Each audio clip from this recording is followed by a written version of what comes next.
John Wood. Thank you. It's a pleasure to be here. Firstly, John, it would be remiss of me not to ask on how you're travelling at the moment, being from Victoria and currently in a sort of lockdown situation. How is your family doing? Well, we're fine. We live in the Yarra Valley on a small farm, and so it's not difficult to isolate. And in fact,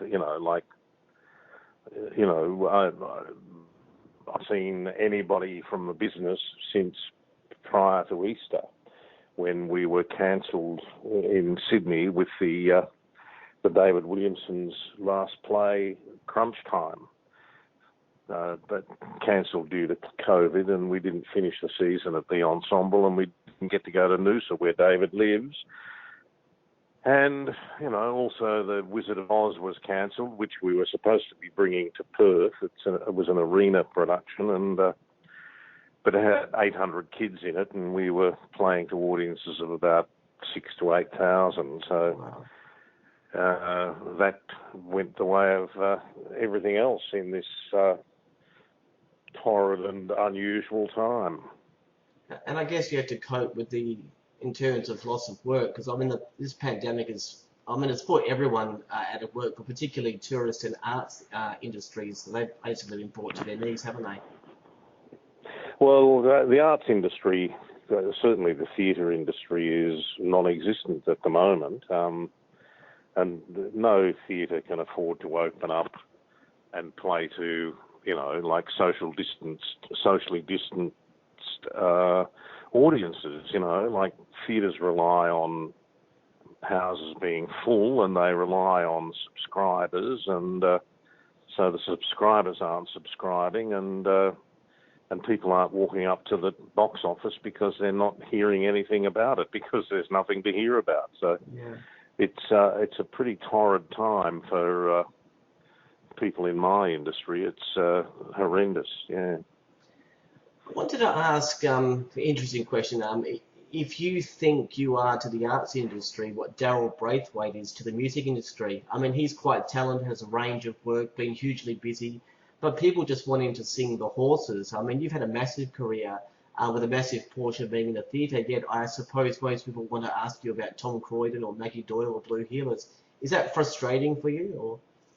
Oh, it's no, not really. That's what that's how I became, like a major celebrity, I suppose, with Blue Heelers, and I was a minor celebrity after Rafferty's Rules, and like being a celebrity is a very strange state of affairs. It's not, but it's understandable that people always want to know about, especially Blue Heelers, because Lisa was such an iconic and loved figure. She would have been, like Australia's sweetheart, really, and so she was wonderful, and I loved working with her, and I loved working with all the others on the show too. It was, but it's understandable, particularly since the television is in the corner of most people's living rooms, if not their home theatre, and like you've been in their house, like I was, every year for 12 years, Yeah. for 511 episodes, I was in the corner of their living room. So they sort of generally feel like that you're part of the family, part of the furniture. Yeah. And they just assume that they know you because you've spent so much time with them. So it's a weird and wonderful thing, television. It makes you not just a household name, but a piece of the household furniture. Yeah. Your book, you're very forthright in the book with your opinions and reflections, and have a lot of praise for a number of people, yet almost none for yourself. Some quotes from the book here. In referring to yourself, you say you are old and crappy and uninteresting.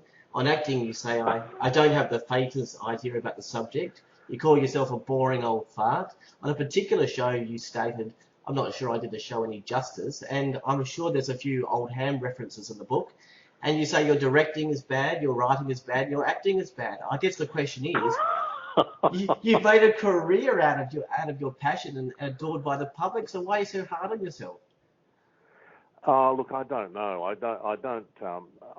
don't have that high an opinion of my acting. I mean, it's not something that I watch. You know, I haven't. I very rarely watch myself back on screen when it goes to air. And in fact, you know, most often when Blue Heelers was on, I was at opening nights of the theatre or something like that. And I also I did the club for, you know, a lot of the time. I was actually performing in David Williamson's play The Club whilst I was working on Blue Heelers, so I didn't get to see a lot of it. I don't really have an opinion of my acting, and you know, like, and it's when you list it all together the way you just have, it sounds like I have no opinion of myself whatsoever. But look, I think I'm all right. I'm passable, and I you know, I reckon I'm good at what I do. So, you know, but I don't feel like I don't feel, you know, like I'm a world-class, world-beating performer. You know, there's all sorts of reasons for that. You know, like I called the book How I Clawed My Way to the Middle because I thought it was a funny line. But it wasn't invented by me. It was invented by a mate named Ron Challoner. And I thought that it's funny and it's ironic and it just about sums up my career. I don't think anybody in Australia gets much past the middle. You know, if you're going to get to the top, you've got to go to the UK or Hollywood. And you know, so it's, you know, like I don't feel cheated or hard done by. I'm quite happy with where I've ended up, and except for the fact that I'm now quite old and I have rheumatoid arthritis, so getting around is not that easy. But you know, I'm sort of at a point where I don't know whether I'm fit enough to do a big stage production anymore. But I certainly have no. You know, I'm not that down on myself that I don't recognise that I have done some good work over the years, and you know, and I've also done some bad work. You know, but that's par for the course. Everybody in the business is like that. There are some things they'd rather forget, and some things they'd prefer people remembered rather than others. But no, I'm not. I'm not that self-effacing or down on myself. But you know, I haven't done anything that nobody else has done, and I haven't done anything that nobody else could have done. You know, like there's always, you know, someone else that can do the job as well as you with a slightly different perspective. And, you know, I don't get too far ahead of myself, and I hopefully don't get too far behind myself either. You spoke in there about your stage career and things that you've been involved with. A lot of people don't know you had a massive stage career before Rafferty's Rules and Blue Heelers. In the book, you say theatre for you is what heroin is like for an addict. There is an addiction there, and you always look for the next hit. Tell me what the passion is for theatre specifically, because you refer to it only in theatre and not holistically in acting. Well, theatre is a wonderful place of communion, you know, and there are things about the theatre that are very similar to the church or the law, you know, like the courtroom. You know, like when it works really well. Acting in a theatre is just so exhilarating, and you know there are moments when you are so in the zone that you're you know that you're completely at one with the audience. You know, you all seem to be taking the same breath at the same time. And the great thing about theatre is it's immediate, is, the fact that you tell a joke or you say something funny or something awful, and the audience reacts right then, bang, and it's working. It's working for you and the audience, and it's a shared experience that, on television, the shared experience is probably between the people that make the show, the actors and the crew. They have the shared experience of creating it, and it goes out on air, and the audience is sort of allowed into it, but it's not the same experience that you have in a theatre full of people. It's and it can never be the same. I guess someone that didn't initially, believe in that passion. Your dad referred to the theatre and your potential career in acting as a bloody sissy sport. Was that ignorance about the arts, or just a view of a different time where everyone just had to have a 9-to-5 job to get by? Well, I think, like nobody that I knew as I was growing up knew how to become an actor. It was something beyond most people. And, I think the arts generally for many people, I would imagine that people like Sidney Nolan and a whole raft of other people that went before me would have had similar difficulties in convincing their parents and friends that what they were doing was legitimate, was a legitimate avenue to pursue. And but the arts, the theatre. The only person anybody had ever heard of when I was a kid, apart from the really famous people like Laurence Olivier, were, and the film stars, the big golden years of Hollywood stars, the only person anybody had heard of in my milieu was Frank Thring. And they all said, they all just go, oh, he's just a poof. And therefore all actors are poofs. And when I showed any interest in doing it, that's how I was referred to constantly. Yeah. And I think at the time, most of the people that were calling me a poof, my fellow students and myself, had no idea what they were talking about. They didn't know what it was, what homosexual was. I don't think any of us ever knew anybody that was homosexual, either out of the closet or hidden away. It was a foreign country. It was a whole different world. And I remember at the time I used to play football, as all kids of my generation living in Melbourne did. And I thought, well, the football jocks, that's how they wrote me off as worthless. And I thought, well, if that's the way you feel, I'm not going to take any interest in football again. And I stopped playing, and I didn't go to the football again until 1981, and then got hooked on it again, of course. But I stayed away from it because of their attitude to the theatre. And the ironic thing, of course, now is that just about every radio station has footballers as part of their crew. The Fev and Jonathan Brown, they're all on the radio now, and they all became TV presenters.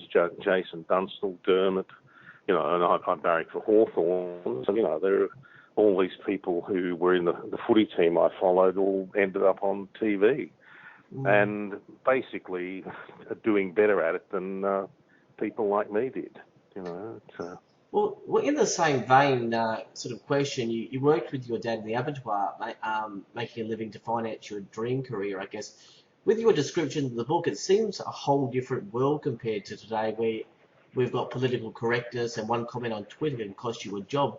Was it really tough working there, or was it just part of the times in that era of Victoria? I think it was just a part of the times. There was no such thing as political correctness, and people's language. I hated the way men, when they got together, talked about women, and I just found it. I couldn't believe that they would say stuff like they said about women who were their wives or their daughters, and it's I always found it like I'm not a mad, keen, politically correct person, but I think the changes that have been made in the last few years are essential. And as I said, I couldn't stand those sort of conversations back when I was at school, and I couldn't stand it when I got into the workforce. The attitude was ridiculous and vile. So knowing that the times were different back then, what's your thoughts on cancel culture now? Where you have certain episodes of shows from the past that are pulled from release today, but even though they might have aired 10, 20 or 30 years ago, do you think that's the right thing to be pulling episodes from 20 years ago, or realise that was the time and still release them? Look, I don't. I've not even really thought about it, but just quickly thinking about it now, it seems that's as ridiculous as Muslims destroying Buddhas. It's the same thing that drives it. Well, they're not right. That's not right. That's not our religion. That's not the way we do things. So get rid of it. And I think that's an outrage against,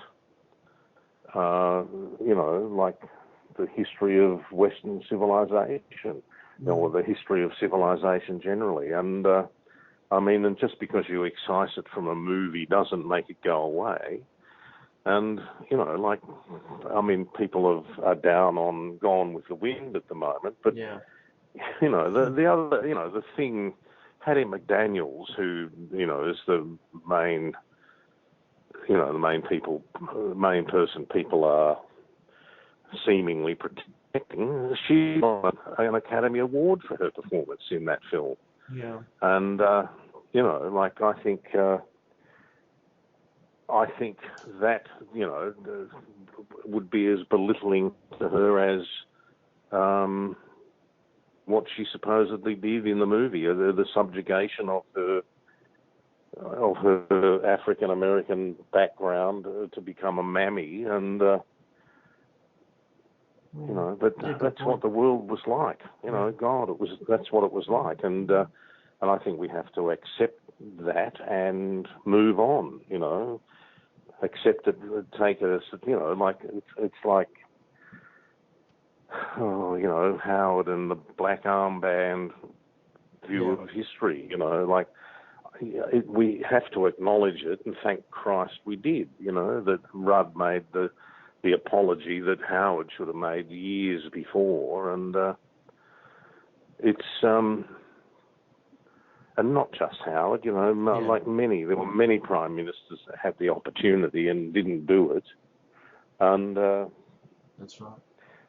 But it's, I don't see, I'm not even really aware of what the cancel culture is, but it's, I presume it's just getting rid of things we don't like in our past. And it's basically exactly what it is, yeah. And they are part of our development, and I think we have to accept them, apologise for them, and move on, but not remove them, not scrub them out of history. It's like trying to wash graffiti off railway walls. It's. But anyway, I'm not pro or anti the whole thing. I just find it slightly ridiculous. Yeah. And I don't mean, if any of your listeners take offence at that, I don't mean to offend them, but it's, I am an old, strong man, It's an interesting debate, because people do talk about the cancel culture, whereas some people understand that some of the things that came through in the past weren't appropriate, but it's just whether you then cancel that or whether you learn from it and it still becomes part of your history. But it seems that some people want to sort of cancel history. But let's go in a different direction. Your first television role was in Barrier Reef. Now, I actually watched the pilot episode on YouTube yesterday. Oh, really? Yeah, it's actually up there, the pilot episode. It's obviously it was a completely different feel for you for doing theatre and from what I took from that is that you were not overly thrilled with the experience. Why was that? Oh, I just found that, it's never. It was the first time I'd worked on, in a film crew or on television, and it was not a. Look, I didn't mind it, but again, there was a sort of a fairly blokey attitude that I didn't like particularly. Again, and not for the last time, I felt like I was back at school listening to the footy jocks bragging about the size of their dicks. I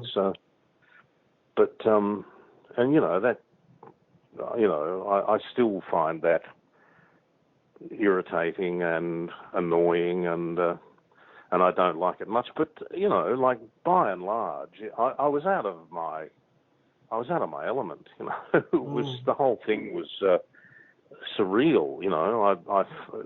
I went to Queensland to do it, and I'd never been on a plane before. That day, I rode on a 727, and then a Fokker Friendship, and then a Sikorsky helicopter to get to Hayman Island, and so that was a big, exciting day, and then I spent the next 10 days on a sailing ship, a replica of the Endeavour.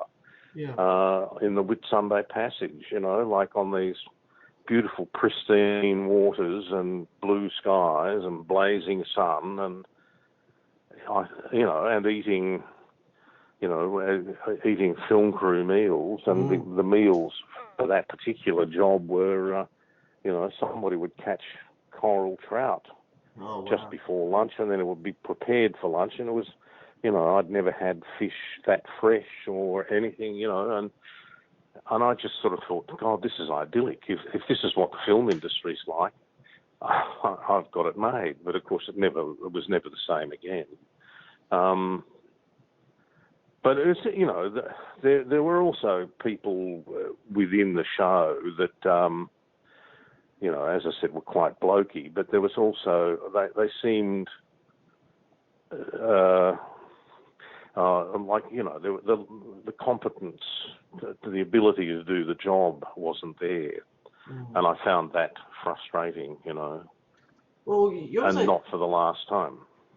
After about doing, I think it was 7 episodes of Catwalk, you actually said you'd had enough of television.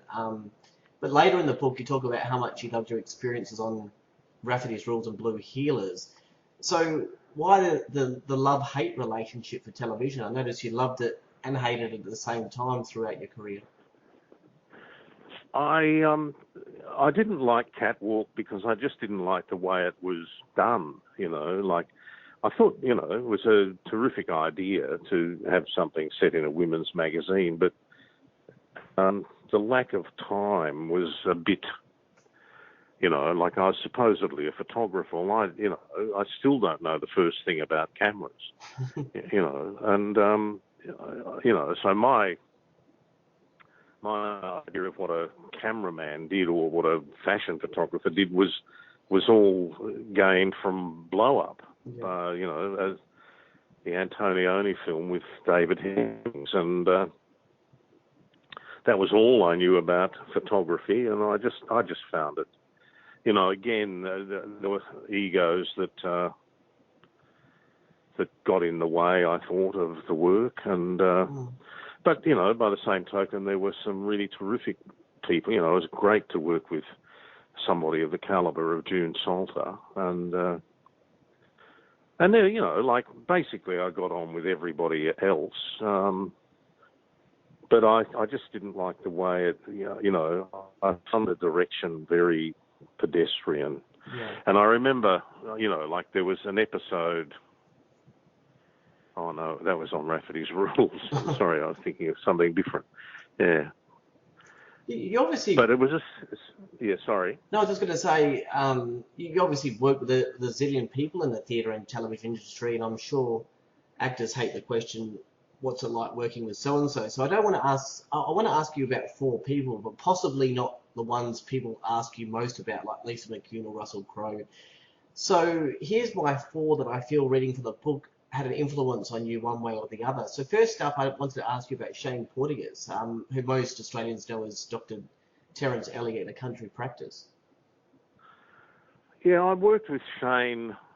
Well, I first saw Shane on stage many years previously in 1962, playing Pozzo in Waiting for Godot, in which Max Gillies had played one of the leading roles, and I was absolutely knocked out by Max. He was such a great comic actor, a terrific clown, and it was just, it was magical. And Shane was in that.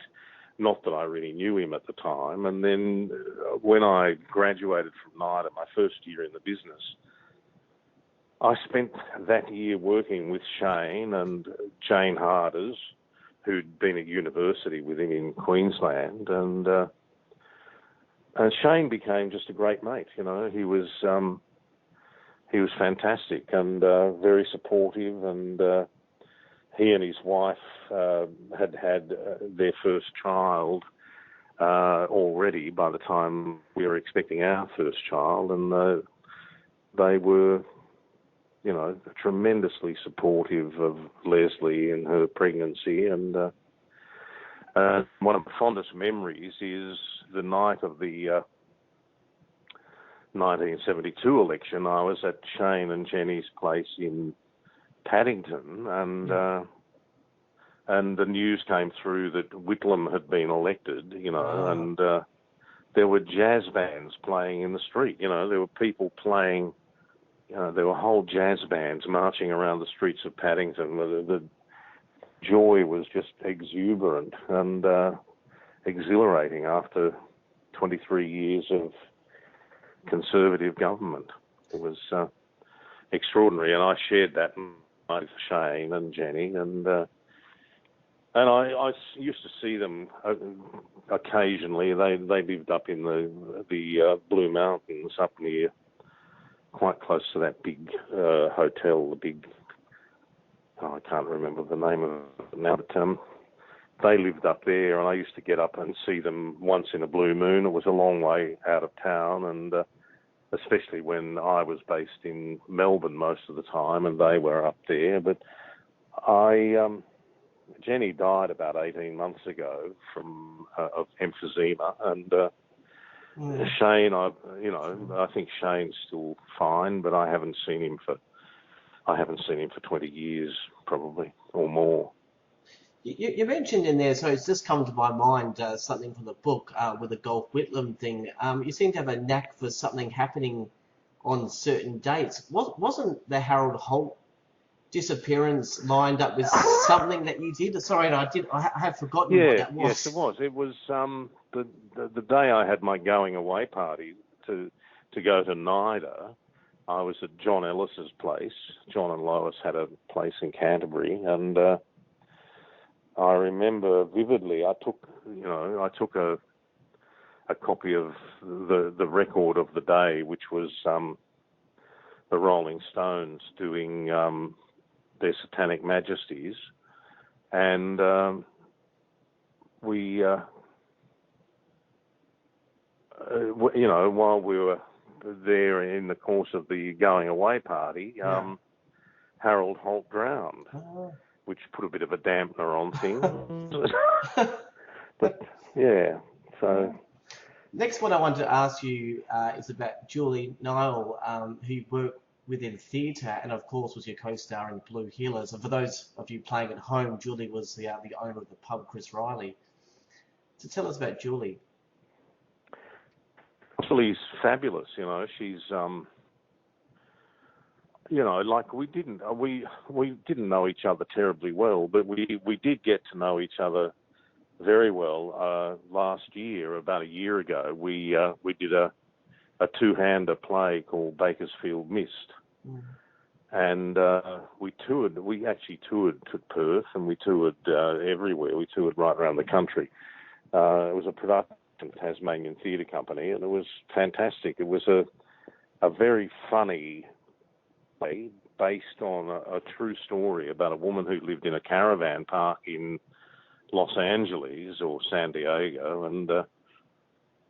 and she bought a painting at a, like a garage sale market, and somebody told her that it might be a Jackson Pollock. Oh.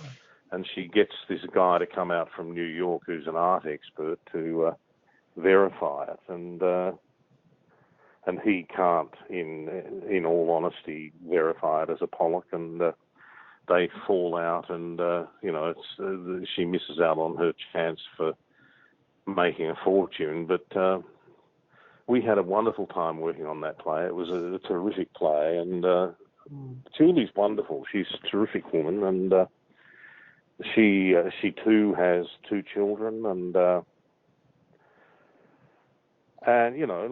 she's at that age where she's going through a period where her parents are ailing and not doing so well, and her husband, from whom she's separated, has Parkinson's disease, and wow. but her two girls are, they're terrific kids, and they're involved in the business. Her husband was Richard Moyer, who was quite a well-known actor, and the girls have both gone into the business in varying ways, and they're terrific. I mean, they're wonderful. They're a great family. They're wonderful people. So, I guess for the fans of Blue Heelers, and I apologise if I don't remember, I actually did watch every episode of Blue Heelers, but why did Chris and Tom not ever get together in the end on Blue Heelers? I don't think they did, from memory. There were some flirtatious things throughout this. It was like, how come they never got together in the end? Well, I don't think, I don't think in the end it was possible. I don't think, I think Tom, had a soft spot for her, and probably had for all his life, because they grew up together. Mm. But she did have a relationship with Damien Walsh-Howling's character, Adam, and I think that would have made it very hard to get involved with her after that. I mean, I said it would have been some sort of animosity and jealousy, I imagine. I mean, it was never mooted. There was a time there when they thought they might get Tom and Amy, I think the character name was Rachel Gordon. Yeah. But that was sort of late, and I don't know how the audience would have reacted, because there was quite an age difference. But there was obviously something going on. I mean, Rachel's terrific. She's a great actor, and you finally did find love, didn't you? But that was with Deborah Lawrence's character, and then she was, from memory, she was killed. She was raped and murdered by the local crime family, the patriarch of which was Danny Adcock, who's a fantastic actor, and he went on to do that show about the family. I can't remember. A wonderful comedy show that was usually set in the backyard, and that other really nice comic actor. My short-term memory is shot to pieces. I'm all right with stuff that happened 100 years ago, but I'm trying to think for you, but it could be Packed to the Rafters, Always Greener, but Backyard Show. No, it was named after the family, and what's his name? Gil Shannon. Darren Gilshanan was in it as one of the uncles, and Danny Adcock was the patriarch, and Rachel was part of the family, and it was very funny, but I can't remember the name of it. It's ridiculous. Oh, that's right. But Darren Gilshanen was the person I was trying to think of, yeah. The other one I wanted to ask about William McGuinness, who played Nick Schultz on Blue Heelers. I ask about him because there's some interesting stories in the book about, I guess, how he treated others or how he treated them. It was a bit... William is a fantastic actor and probably has more talent in his little finger than most of the rest of us have in our whole bodies. And he's enormously clever at imitating voices. I mean, he can do anybody's voice, and he could ring you, and you would think you were talking to him, to me, a radio announcer I was talking to the other day got a phone call from somebody, and this somebody claimed to be high up in the ABC, and then started abusing the announcer for his behaviour in the studio. It was outrageous that this man would undress in the studio and masturbate while he was on mic, and of course it was William, and the whole thing. And William did that all the time. With him, I used to get the train and the tram down to Channel 7, and he'd get on the tram and he'd have a beanie pulled down over his face and specs, and nobody knew who he was, and he'd be going, "Look, it's John Wood, up there, John Wood," and then he'd come up and grab me.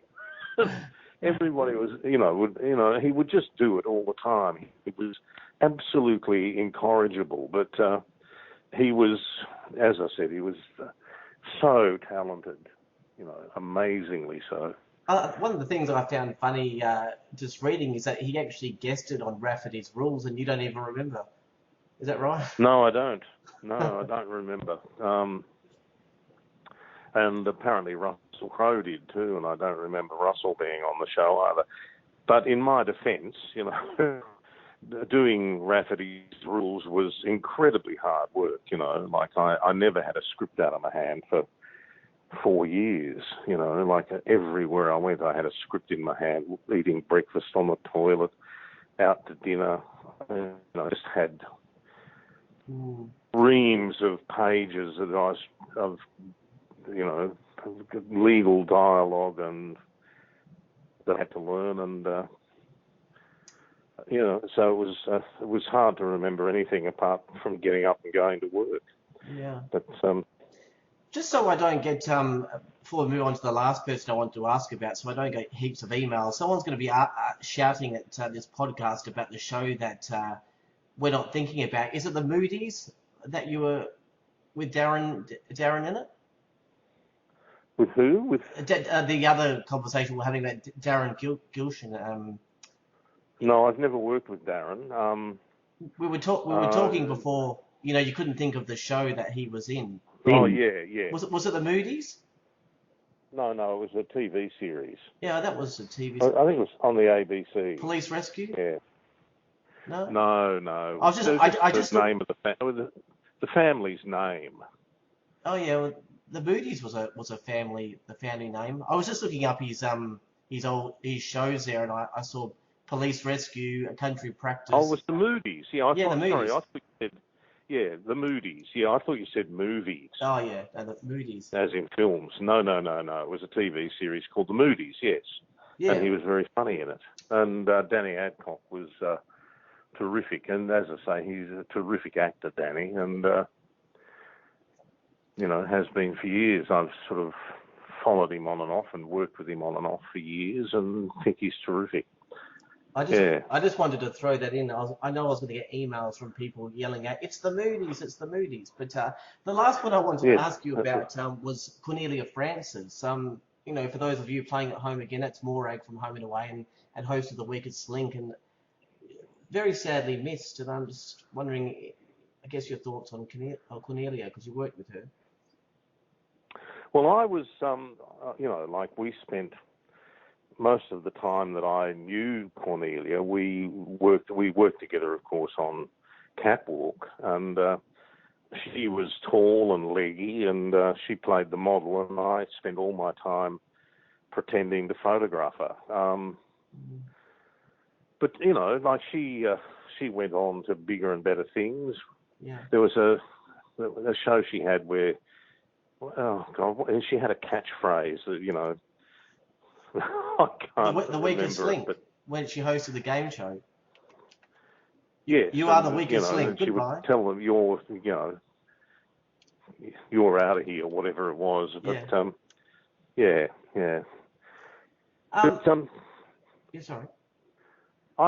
sorry. I hardly saw Cornelia after Catwalk. Like I rarely saw her ever again. I did see her on The Weakest Link a couple of times, but we were never in the same room together, except for once at the Logies, I think. And I honestly didn't know her that well. Yeah. I don't know who she was married to. She was married to, and I know she had a child because she, this is a terrible thing to say, but it's true. She had it induced so that she could do Catwalk. Oh, wow. So, there you go. And I don't mean to denigrate her, but I found that a bit of a shock, having just had a baby of our own. I thought, gosh, I wouldn't do that to get into a TV show. But beyond that, I had nothing to do with her. I just want to ask you, for some reason, I love sliding doors type stories where you end up finding out that someone else was cast in the lead for a show, and then for whatever reason they pulled out and so on, and then someone else went on to do that show successfully, and then the audience wonders how the show would have ever worked without that person. Like, for example, John Travolta was actually given the role of Forrest Gump initially, but it ended up with Tom Hanks, and now we can't imagine the role without him. Now, you were actually offered the magistrate role in Rafferty's Rules and then turned it down because you were not available, and then they ended up doing the pilot without you. So what happened there? Well, I was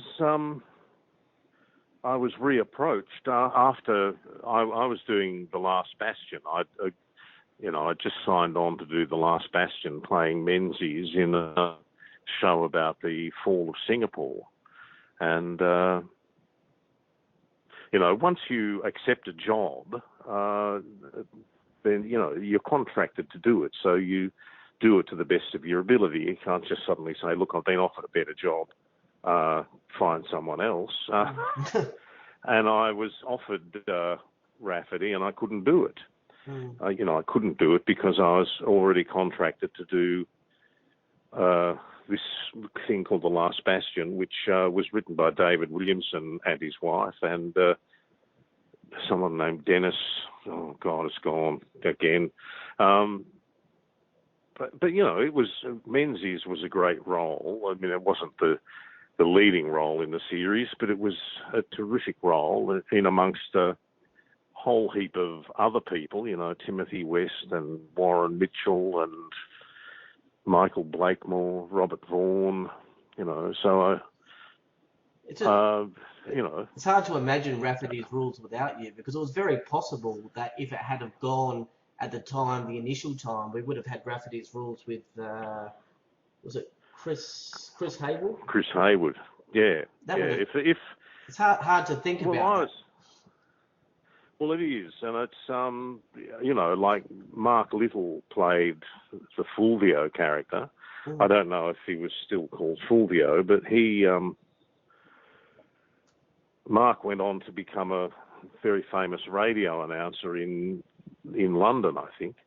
But Chris, of course, has played every major roles as an Australian in just about every film that's ever been made here. Despite the fact that he arrived in Australia I first met him the night he arrived. He came to see Death of a Salesman at the Old Tote, and that's when I met him. And he was a really interesting guy in a red velvet suit who, before, within 10 minutes of meeting him, he'd borrowed my MG. And so, Chris was an amazing person. I haven't seen him for a while, but he came and lived with us in Melbourne when I first came back to Melbourne to work for the Melbourne Theatre Company. And Chris came to stay for a couple of weeks and ended up with us for 9 months, I think. But yes, it would have been a very different proposition. And I think Catherine Wilkin and Simon Chilvers were in that show. They were in that first pilot. Yeah. But Chris wasn't available when it came to be remade, and I just happened to be. And, as I often say, I was lucky to be in the right place at the right time on numerous occasions during my career. I can't believe how lucky I was. But, yeah, so we got the role. I got the role, and we did it, and it was a huge success. And the rest was and history. Everybody, of course, loved Archie, and the show was, in fact, quite groundbreaking, I thought.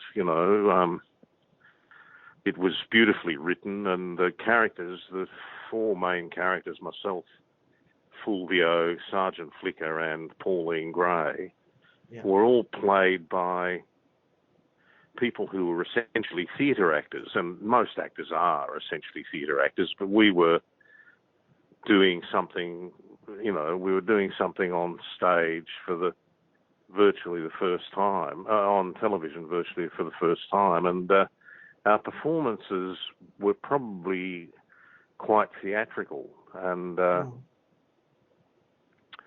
and they were probably bigger than most performances on television at the time, and I think it worked extremely well. But it's, I think that's probably my big problem. One of the reasons I haven't done anything much in films is that I'm too big a ham, that I'm too big. My performances are too large. And you've got to remember, and I never do, that, if you're in a movie and you raise your eyebrow, it's something, your eyebrow is probably about 20 feet across. And just the smallest movement of your eyebrow is huge on screen. Yeah. And it's why people don't actually exercise their face much in movies.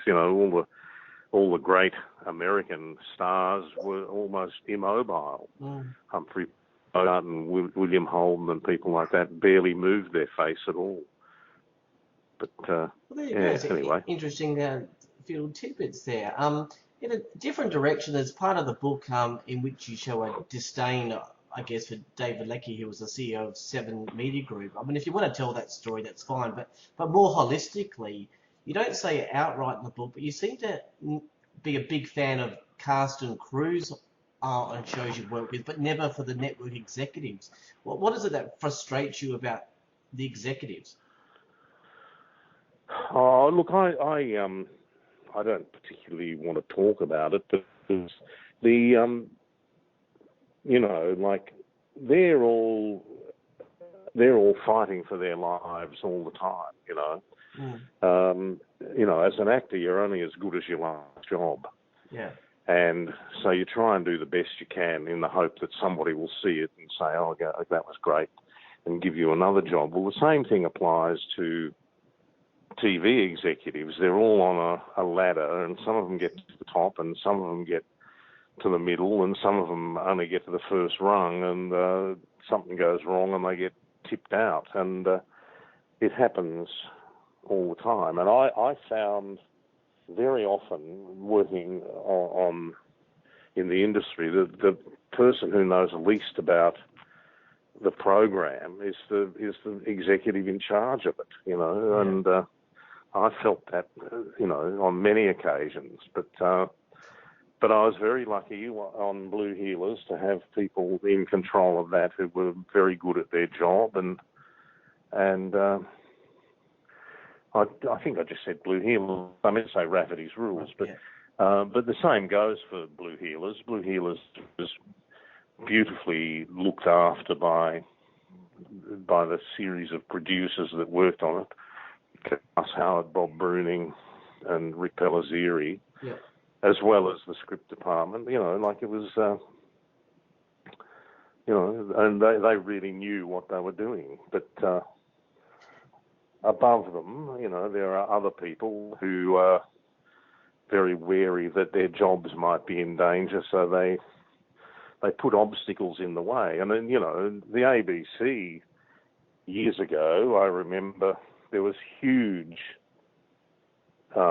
animosity and competition between the Melbourne drama department in the ABC and the Sydney ABC drama department. They were very competitive, and I remember once that we did a show in Melbourne that originated in Sydney, but none of the Sydney ABC wanted to touch it because they didn't think they could make it work, and they would look like idiots. And so they foisted it onto the Melbourne ABC, and Melbourne didn't want to do it either, but they were forced to.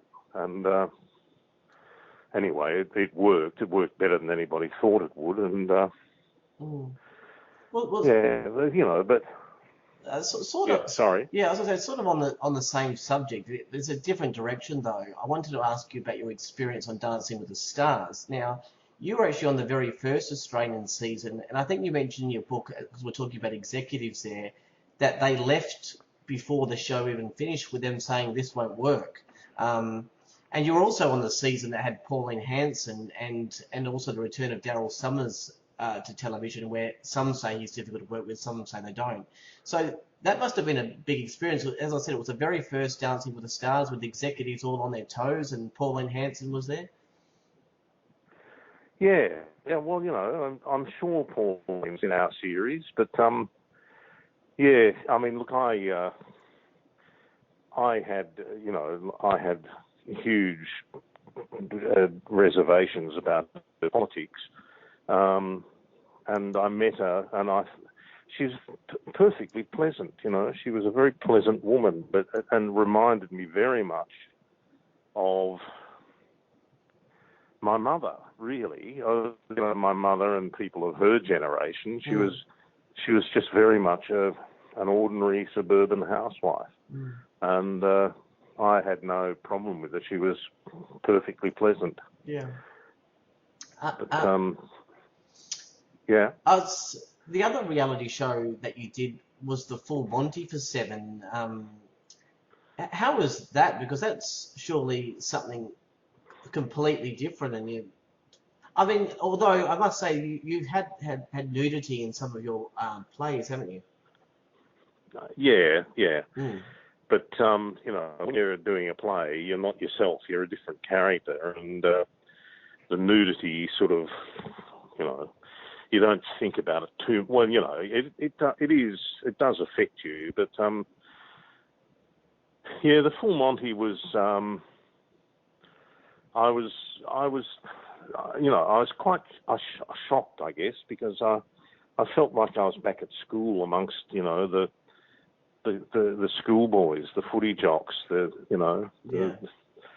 So I was a bit uncomfortable about it, despite the fact that I'd always been a huge fan of Dippers, and I, you know, like I knew nothing about Brendan Favola except what I'd read in the papers, and he's a hell of a nice guy. He's terrific, and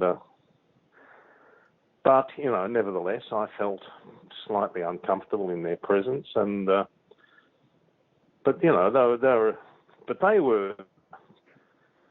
You know, for all the bravado and bullshit, they were just as nervous about getting undressed as I was. You know, so you know, it was an interesting experience. I mean, I remember getting the phone call. My agent said, "Oh, Seven have rung and they want you to do the Full Monty," and I said, "You're joking." They said, "Oh, I'll pay you X amount of money." I said, "You're joking." But the money was too good to knock back. and it was also for a good cause. Yeah, So definitely. in the end, I was quite happy to do it.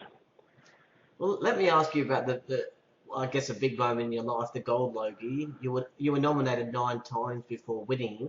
Most people forget that you actually won 2 outstanding lead actor awards in the late 80s for Power Yeah. Without. Oh no, that was the 70s.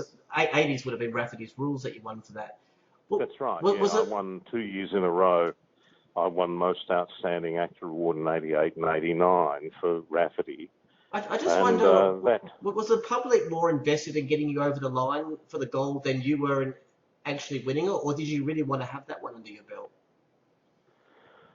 No, it didn't bother me one way or the other, to be honest, and I am being honest. Like I didn't think it was a particularly valuable award. Like the Most Outstanding Actor Awards were voted for by my peers, whereas the Gold Logie was voted for by readers of TV Week. And, I met a kid, who was about 14, who said, "Oh, I voted for you 54 times. I said, "Oh, thanks." And he said, "I voted for Lisa McCune 63 times. And I thought, so, I'm grateful to him, but it just doesn't it doesn't give the award any particular kudos to know that teenagers are voting multiple times for you. And He was probably doing a lot of cutting out then, because was that in the times where you had to cut out the coupons and TV Week, or because it would have been before the internet, or maybe you could actually ring the phone number. Oh, well, it was no, it was in the cutting out the coupons, I think. Wow, he was very invested in that then. Wow, but Yeah.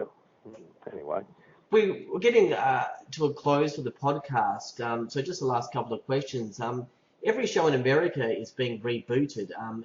Even in Australia, they're bringing back Pack to the Rafters, which is going to be called Back to the Rafters. And McLeod's Daughters, I think they're doing a movie.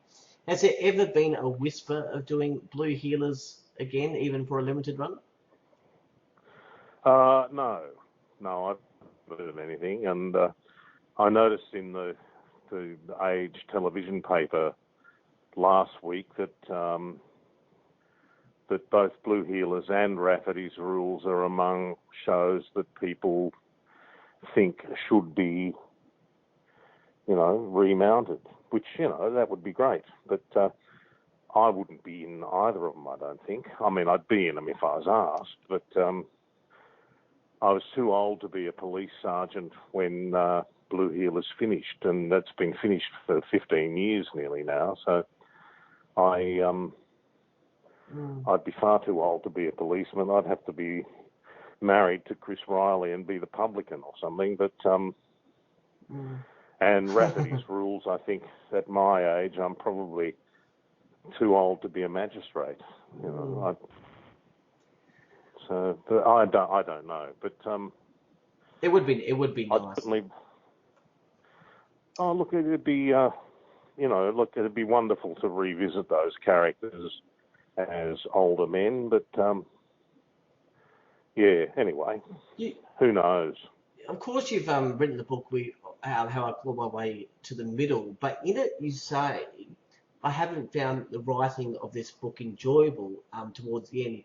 Well, of course, I enjoyed reading it and would certainly recommend it. And also, I just want to say for people that are into cars and not just theatre, there's a lot of car references in there. Was it the writing itself, or writing during a pandemic, or having to try and recollect every small detail of your life that wasn't the greatest part? The thing that I kept getting bored with the subject of myself. We've been talking. I don't know how long we've been talking now. But, I hope I haven't been too tedious, because I find myself a bit tedious and long-winded. But I didn't much enjoy the process. But one of the things I did notice, as I think I said earlier, I, as an actor, try to be in the moment. In the moment that you're actually filming, or the moment that you're actually performing. in the life of the character. And doing a book, I think I approached it the same way, so I would, when I was thinking about my childhood, I would actually, find myself back there, really living it. And, but, I kept, as I say, getting bored. And I find I'm as ordinary as anybody that's listening to this. I don't feel any better or any different, or that my life is very much different to theirs. Like we all live very similar lives in Australia, and look, I'm happy to have been fairly successful at what I've done, and I've enjoyed most of my career, and I enjoy the fact that the book's there, and that people who've read it seem to like it a lot. So, well, it's very satisfying. Let me ask you a final question. In a perfect world, you are offered a 3-year contract in acting in whatever capacity that would be. So what would we be seeing you in? What would I? So if you got a 3-year contract in acting to do whatever you wanted, it was a film, a theatre, a TV show, and you could choose what it would be, what would we be seeing you in? Would it be another TV show, a theatre, a favourite character? You had a role that you could choose. There's a whole lot of theatre stuff that I've never done. That I would really love to have a crack at, some Strindberg things and some Chekhov stuff like Uncle Vanya. Yeah. Either playing Vanya or Astrov, it wouldn't matter. There are those things. A Dance of Death, I think, is a terrific play that I would, but I don't know whether I've got the stamina to do it anymore. I certainly have no desire to play King Lear. And of course, on television, I'm sort of toying with an idea for a series about old actors in a retirement village. Yeah. And, so I certainly wouldn't try and play under my age. I'm genuinely 74, and that's genuinely how I would see myself being on telly. But there you go. We'd love to see that. Very interesting. Ricky Gervais did a series in a like it was at a nursing home, and that was very funny and stuff. So always some good stories in a nursing home. A lot of life experiences that people have, and they're usually very truthful. Well, I've been working on some ideas with an old friend of mine named Lyndon Wilkinson, who did a series with me back in the after Rafferty's finished, called Dearest Enemy, and we've been kicking this idea around, and we've got some good ideas for the first couple of episodes, and so hopefully we'll go on, and hopefully somebody will have an interest in it. But we'll see.